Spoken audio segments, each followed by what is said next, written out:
when did you just go, you know what, I'm just going to record something and see how it goes? Really, I started it because I had absolutely no idea what I was doing when I first got going. As a holiday rental owner, I had absolutely no idea. And I knew that I needed to learn internet marketing as well as just relying on the OTAs. I knew I wanted some form of control of my business. So I delved into learning about internet marketing, and that was when I first found out about podcasting. And I was like, oh, this is amazing. This is obviously what I've got to do.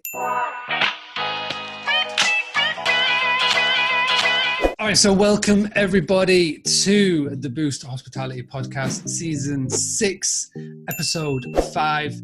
In this episode, we are going to talk about networking and, more importantly, how to network the right way. The reason why I wanted to do this episode in particular is because I feel that if we can talk about networking and if we can sort of take away the spammy aspect of it, we can talk about the powerful aspect of it and how we can do it for good, it will be a great way of not only growing your network, your reach of people that you can reach out to discuss about self-service accommodation and growing the business, but it's also a great way to helping you grow your business in service accommodation. Now, this week, I've decided to get on somebody that I've been wanting to chat to for a long time. It's Elaine Watt of the HLS podcast. Elaine got a Facebook group. She's got a fantastic website. She's got a fantastic community. She does monthly meetups. She goes to a lot of events, and I couldn't think of anybody else better to speak to when it comes to talking about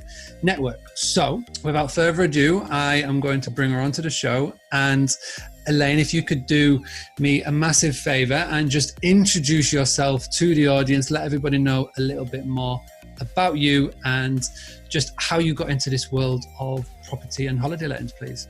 Yeah, hey Mark, thanks for inviting me. It's so good to talk to you finally. So my name's Elaine Watt, as Mark has said. I am the host of the Holiday Let Success podcast. I got into hospitality coming up for 5 years ago now. My original background was always property. My family have always done up properties, sales, network marketing, and customer service. And I think I never really knew exactly what it was that I wanted to do. And I think I've managed to pull all of those things together and find all of that within the hospitality industry. So yeah, it all came together and here I am 5 years later. Amazing. So where are you based in the world? I am in Worcestershire in the UK. So where Birmingham is and kind of left. Birmingham and header left. Love it. Yeah. So when did you first venture into the world of property, as in when did you start to run a rental business and whatnot? Can you give like a sort of a time scale? When we're filming this July 2019, what's the sort of path that you've taken since venturing into it to where we are now? Okay, so I started off, we moved, me and my husband and our 4 children, we moved to Worcester about 9 years ago, and it took us ages to find somewhere. We wanted somewhere we could do up, and we finally found this place we wanted to have as our forever home. We both moved around a lot. It's a tiny little place, it's just a little studio, and I really got started there. Just got started with Airbnb. Really got the bug, started to grow, and we had a place up in Sheffield, and that place we moved from long-term let to short-term let, and that probably was about a year after it. It took me a year, I would say, to start to feel confident that I could operate something from a distance. Mm-hmm. And since then, I've now got another 4 places, and I'll probably stick at 4 for now and focus on building up my bookings here, building up the Holiday Let Success podcast, and hopefully sharing what I've learned so far before growing further. I like how you segue onto the podcast. That was one of my next questions. So when did you think about getting started with a podcast? What was the inspiration behind it? Well, really, I started it because I had absolutely no idea what I was doing when I first got going. As a holiday rental owner, I had absolutely no idea. And I knew that I needed to learn internet marketing as well as just relying on the OTAs. I knew I wanted some form of control of my business. So it I delved into learning about internet marketing, and that was when I first found out about podcasting. And I was like, this is amazing. This is obviously what I've got to do. So I thought, I can't be the only person who is in this situation thinking, I have no idea how to do this. I don't know what I'm doing. And I thought it would be great to share with other people that were in a similar situation to me, to hopefully help them get the hang of it, take control of their business and grow and make it into something with longevity, with a future. And it gave me a really good excuse to speak to people that were doing this and take some amazing advice. I've had the opportunity to speak to just some absolutely incredible people across the industry.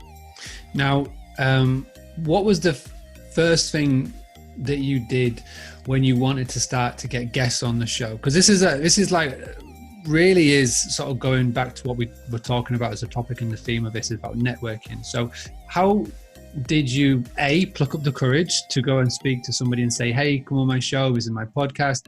What did you do? How did you go about it? And yeah, just sort of share some gems in that, if you could, please. Yeah, sure. So to pluck up the courage, I literally just decided I'm going to have to do this. It's now, I've written it down. It's a goal. It's got to happen. It's on the list. So it's got to be ticked off.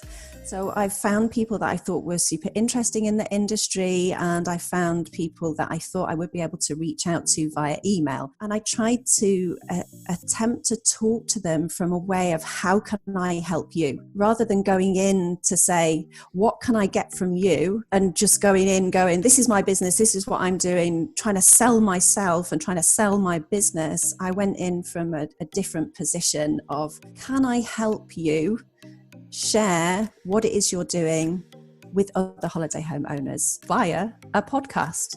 Just a quick one. When is this in the sort of timescale? What year is this? About coming up for 5 years. Horribly coming up for 5 years ago. I don't know where that time has flown by. So yeah, it was really quick because I just thought, I've got to learn. I need to know what I'm doing. That's amazing. I need to know. What I like about that is, number one, the reason why I think that it has worked so well is 5 years ago, podcasts were still kind of new. Now you can get podcasts readily, and you can start a podcast so easy. Literally, if you've got an Anchor account, you can just record something on your phone, put it on there, and it's a podcast. So do you remember the first person you ever reached out to be a guest on the show? Yes, I do. It was, I'll never forget, because I was so nervous when I did the recording, and I was dreading hearing my voice back. It was Phil Schofield.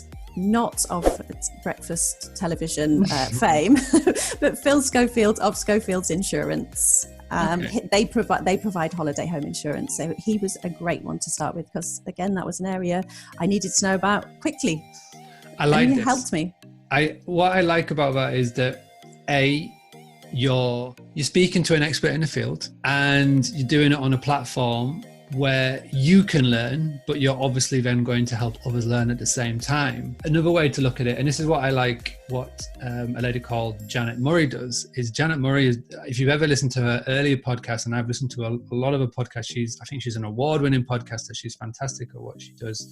But in the earlier podcast, she was doing exactly the same. She was building up her business and bringing in experts, and it was pretty much like a free coaching call, but where everybody could listen to, because you're asking the experts, you're getting advice, and you can pretty much tailor the questions, where it's like, so what would you do in this situation? It's like a friend is asking this question, my friend, but really it's like writing all the notes down. I'm going to put this into practice straight away afterwards. Great stuff. So how can you network without being spammy? This is a great way. Elaine has touched upon some really good little bits, and I've been writing this down. So number one, don't just go straight in bombarding with messages. Follow on social media, find people that you find interesting, find out a little bit more about them, and then when you're confident at that point, put together an email. Find their real email address and send them an email. Don't try and do it on a platform where they've got so much noise. Like, for example, Twitter is a good example. 5 years ago, everybody was using the Twitter, and if you were to send maybe a direct message on that platform, it would be lost in all the other hundreds of people who be sending direct messages trying to get their time. Take a bit of time, craft out something, and send them an email. So when you reached out to Phil, was it quite easy to explain what a podcast was, and did it take a little bit of time to explain what was going on? Were they quite receptive to it? Do you know, I've never had a problem with people not knowing what a podcast was, and I've actually only, out of so many guests that I've invited, I've only ever had one person turn that down, and it was because his English was his second language, and he was a little nervous about doing the full podcast. But aside from that, anybody I've spoken to, and they jump at the chance to be able to share what it is that they're doing. So we quickly mentioned Twitter there, and there's something that you have started up. If you'd like to just segue into talking about Book Direct Hour and how that came about and how it all works, and more importantly, how people can join in. Sure. So hashtag Book Direct Hour is something that I've started on Twitter, take place at HLS Pod on Twitter every Friday at 12 UK time. The reason I started it was because Twitter, as you just touched on, is such a noisy place, and it's when you're using Twitter, you want to be on Twitter, but you can start feeling like you're just slinging. But what I wanted to do was to try to give people who are time poor when it comes to marketing on Twitter a way to really concentrate those marketing efforts into a single hour per week, and really just get everybody's eyes on this one section. If we all power up during that hour using hashtag Book Direct Hour, we're all focused on the same thing, and that's sharing, first of all, how good it is to book direct, and I hope that it supports the book direct movement, which has started brilliantly by Amy Highnote over in America. I really hope that it supports that, and it supports all of us as individual holiday homeowners. Share the message that people can book direct. They don't automatically have to go to the OTAs, and they can get better stuff coming direct to us. I think it's working. I saw a news article this week, and again, this is being recorded in July 2019. For everybody that, when you come to listen to it, you'll already know you've had an email this week from Booking.com where they are just adjusting how we, as property owners, can market our properties. And this is definitely because I believe that there are more people talking about it. When I mean people, I mean hospitality owners and property owners are talking about Book Direct, the benefits of doing so. People are becoming more wiser to why they should book direct. And I honestly believe it's because of groups and online Facebook groups and Twitter support and all the things that have just been going on, where we've been educating the owners to educate the guests. And I think that we are starting to see a nice little shift. Okay, so taking it from the world of online to the world of offline. Now, you host monthly meetups in your local area. You attend events and conferences. When did you decide to do it? Why did you decide to do it? And what benefits have you seen for not only the HLS podcast, but for the rental business? Yeah, I have seen a lot of benefit. There's two sides to my networking, really. And one side is for the Holiday Let Success podcast. And that's really the meetups on a monthly basis. And I think it's building.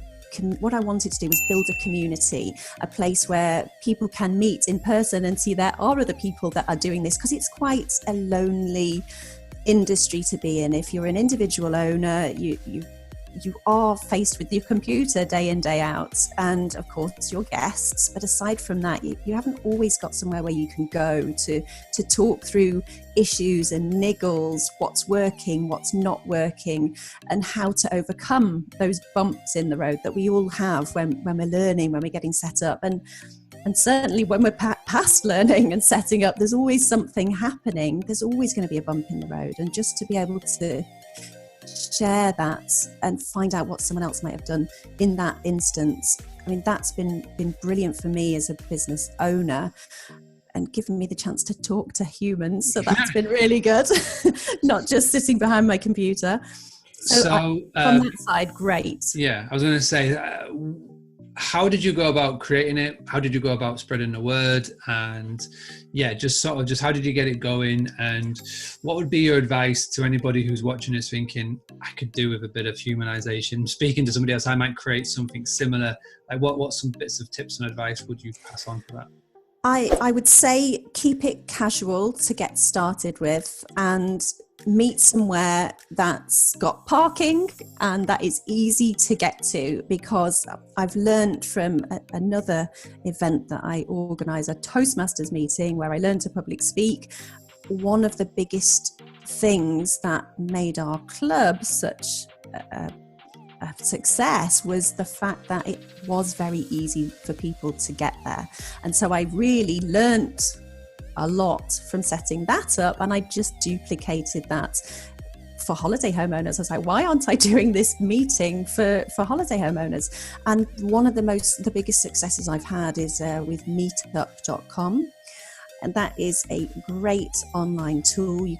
There's also an app. Meetup shares any event that is going on in your area. You can go to meetup.com and you can search my area within however many miles about whatever your subject is. And everything, all the meetups under that subject within that distance of your area will pop up on there. So I knew there were people searching for this, so I was straight onto meetup.com. I've also talked about it a lot on social media, but meetup.com, hugely successful. I also use Eventbrite. There you go. Eventbrite. Yes, nice. Got there in the end. I was going to ask about Eventbrite, but yeah, definitely Eventbrite is a real good place for advertising anything like meetup.com. Fantastic. So those are some good little tools and tips. I especially like the parking takeaway from that. That's a very good bit of advice. You don't want people rocking up complaining that they've had to walk for 20 minutes just to get, or indeed not coming at all, because it's a barrier. If people are going to have an opportunity I want it easy. I want them to be able to come and enjoy it, and I want them to come back again. So it's a really interesting journey that you've gone down. Like you say, you've started up with the property or properties, and pretty much straight away you've created the podcast, and you've used it as a way to meet people. You've used it as a way to get more insight to your business, which has helped you, which has been fantastic. And now you've sort of transitioned again to where you've got the Facebook group, you've got the training website. You're doing all these sort of extra things now where you're sort of coaching and helping other rental owners. What was the transition to that like? What made you do it, and what have you found to be the benefits of doing so? What I wanted to do was just help people who were where I was a few years ago. And people could be struggling along, not knowing that there's other people out there feeling the same. So I wanted to imagine if I was back there where I was, that there was somebody like me that I could have reached out to that was just a little bit further down the road than I was, just to share everything that had occurred and just help them through it.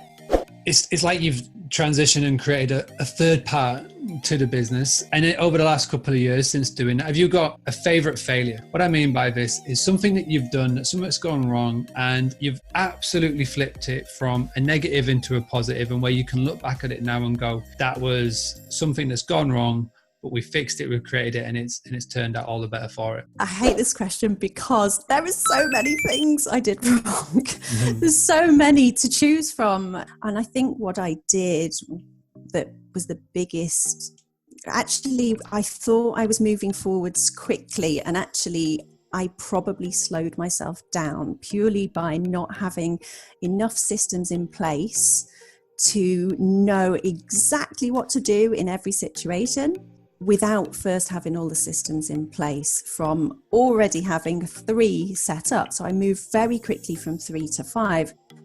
And I know there's people out there that they're taking on loads and loads of properties and they're growing like crazy. But for me, I needed the framework 100% complete. And because I had to then focus on building up these 2 new properties, I hadn't really finished off exactly what it was, exactly how I was going to market these properties and who it was I was marketing to. And because I didn't finish that off, my message wasn't clear and I didn't get enough bookings in straight away.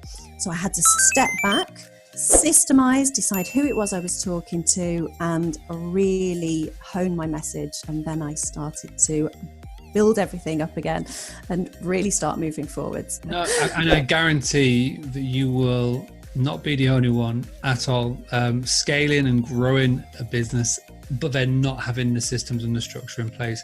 I can guarantee that 80% of the people that listening or watching this back will be like nodding their head going, yeah, absolutely, because it is something. And it's another thing that doesn't really get mentioned enough, I think. And thankfully now there are a lot of people out there that have started businesses which are helping other businesses to system and scale in the world of hospitality, which is good to see.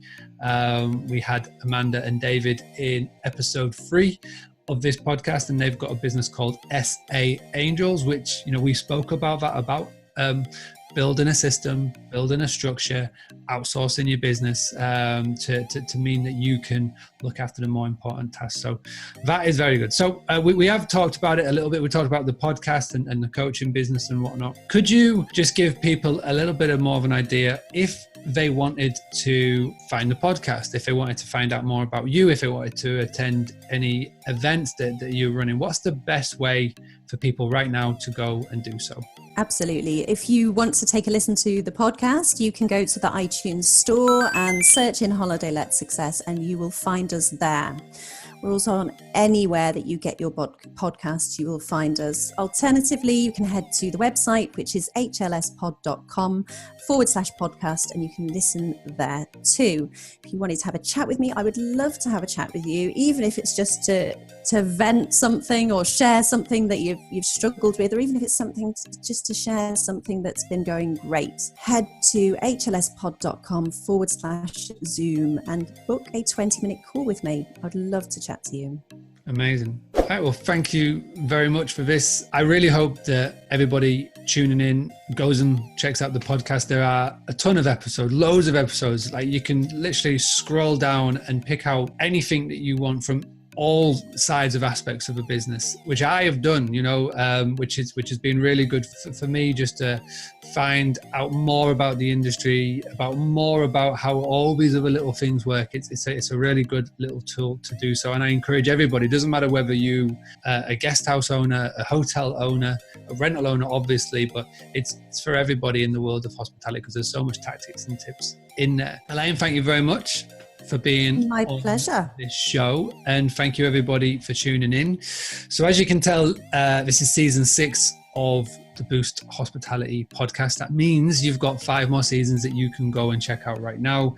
Again, just go to boostly.co.uk/podcast. Each season has been packaged up to talk about different topics.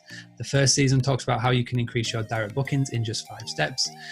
We even interview other hospitality owners about their biggest tactics and tips for boosting their direct bookings, all the way up to last season, where I show you how to run a Facebook competition step by step, and you can tune in and you can just follow those steps. So thank you very much for listening to this. Please go and check out the rest. Are available, like we said, on iTunes, and thanks to Anchor, they literally put us everywhere, Spotify, you name it.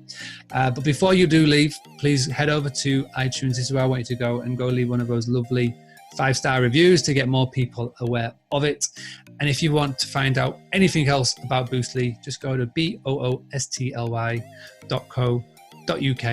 Thank you very much, and we'll be back for another episode very, very soon.